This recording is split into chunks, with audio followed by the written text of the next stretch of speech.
CM Revanth Reddy Congress పార్టీపై Huzurabad BRS MLA పాడి కౌశిక్ రెడ్డి అడ్డు అదుపు లేకుండా నోటికి ఏదొస్తే అది మాట్లాడుతున్నారని మానకొండూరు ఎమ్మెల్యే కవంపల్లి సత్యనారాయణ ఆగ్రహం వ్యక్తం చేశారు. కౌశిక్ రెడ్డి తన పద్ధతి మార్చుకోకపోతే జైలుకు పంపిస్తామని హెచ్చరించారు. కౌశిక్ రెడ్డి శాసన సభ్యత్వాన్ని రద్దు చేయాలని రేపు స్పీకర్ను కోరుతామన్నారు చొప్పదండి ఎమ్మెల్యే మేడిపల్లి సత్యం. బీఆర్ఎస్ అధిష్టానం కౌశిక్ రెడ్డి తీరుపై స్పందించాలని డిమాండ్ చేశారు. తలకిందులు తపస్సు చేసినా రాష్ట్రంలో బీఆర్ఎస్ మళ్లీ అధికారంలోకి రాదన్నారు. ఉన్నప్పుడు కన్ను మెన్ను కానకుండా టెర్రరిస్టుల నెపంతో ఫోన్ ట్యాపింగ్ చేస్తారు. ఆ ఫోన్ ట్యాపింగ్ ను మేము అధికారంలోకి వచ్చిన తర్వాత పట్టుకొని శిక్షిస్తామంటే ఆధారాలు దొరకకుండా ఎక్కడికక్కడికి ముక్కలు చేసి మూసీ నదిలో పడేసిన చరిత్ర మీ పార్టీ చరిత్ర, బీఆర్ఎస్ పార్టీ చరిత్ర. కౌశిక్ రెడ్డి గారు, నేను ఏదో విధంగా వార్తల్లోని వ్యక్తిని కావాలి అనుకుంటే నువ్వు ఏమి చేసినా వస్తుంది అనుకుంటే అది తెలివి తక్కువతనం, అది మూర్ఖత్వం. మాట్లాడే ముందు ప్రతి మనిషికి కొన్ని హద్దులు ఉంటాయి. కొన్ని మాట్లాడేవి ఉంటాయి బహిరంగ ప్రదేశాల్లో, కొన్ని మాట్లాడేవి ఉంటావు. నిరాధారమైన ఆరోపణలు.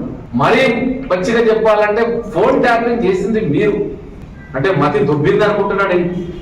మతి భ్రమిస్తే మెంటల్ హాస్పిటల్ పోయి చూయించుకో, అక్కడ డాక్టర్లు ఉన్నారు.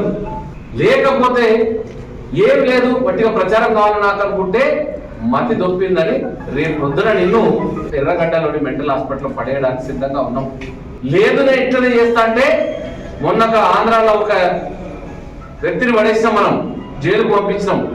తప్పకుండా నేను చట్టరీత్యమైన చర్యలు తీసుకొని నిన్ను జైల్లో పెట్టడం కూడా జరుగుతుంది. ఆరోపణలతో చీప్ పబ్లిసిటీ కోసం ఎవరో ఇప్పుడు నేను వార్తలు ఉండాలనే ఒక మనస్తత్వంతో మతి భ్రమించిన వ్యక్తిలాగా మాట్లాడడం. రేవంత్ రెడ్డి గారు ఈ రోజు తప్పు చేస్తున్నారు, ఫోన్ ట్యాపింగ్లు చేస్తున్నారని అనవసరమైన ఆరోపణలు చేయ. ఉంటే ఆధారాలు ఉంటే చూయించు. ఆ రోజు డ్రోన్లు దింపిండన్న పేరుతో 14 రోజులు జైల్లో పెట్టినా కూడా మొక్కబోని ధైర్యంతో మీపై ఉక్కు పాదం మోపి కాంగ్రెస్ పార్టీని అధికారంలో తీసుకొచ్చినటువంటి వ్యక్తి రేవంత్ రెడ్డి గారు.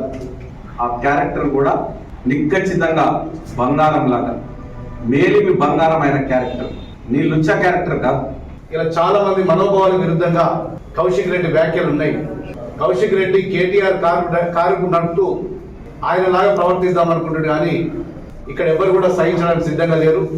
ఇలా బీఆర్ఎస్ నాయకులు కౌశిక్ రెడ్డి కానీ కేటీఆర్ కానీ 3 ఏళ్లలో మేము మళ్ళీ అధికారంలోకి వస్తున్న ఒక పగటి కళలు అంటున్నారు.